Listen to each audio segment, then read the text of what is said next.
Selamat petang, Cik. Boleh saya cek IC dan lesen? Boleh. Kalau kita ke mana? Lompat. Wafa, ada blok Wafa ya? Gila, boleh roblox lah depan tu. Hari tu kau kata bukan stiker kau dah tak ada ke?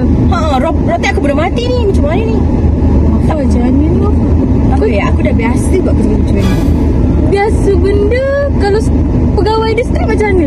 Tak apa, kita kena mata mesti lepas ni. Jangan risau. Kau jangan buat hal Wafa. Jangan buat hal. Assalamualaikum tuan. Selamat petang. Selamat petang. Boleh saya cek IC dan lesen ke, Pak? Boleh, boleh.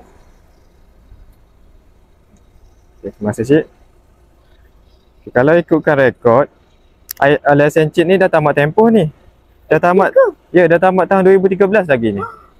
Allah Akbar. Alah, Cik faham lah. Saya student. Saya selalu lupa. Busy sangat.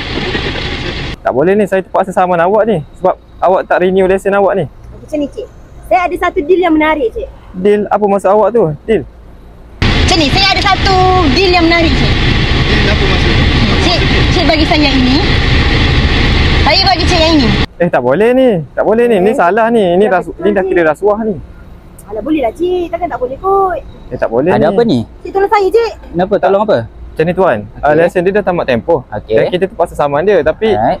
dia tawarkan saya duit kopi. Cik, tak boleh macam tu. Perbuatan Cik tu satu kesalahan yang sangat serius. Cik tahu tak perbuatan Cik memberi atau menerima rasuah kepada penjawat awam ni tertakluk dalam Akta Pencegahan Rasuah Malaysia 2009 dalam kurungan Akta 694. Alah, Cik, betul ke ni? Cik, tak boleh Cik, tak boleh Cik. Cik parking tepi. Sebelum saya buat Cik, dekat perkara lain boleh, Cik? tak boleh. Tak ada banyak cakap. Cik parking tepi. Kita akan buat laporan lanjut. Aliza, macam mana ni? Dulu kau dah bagi tahu dah.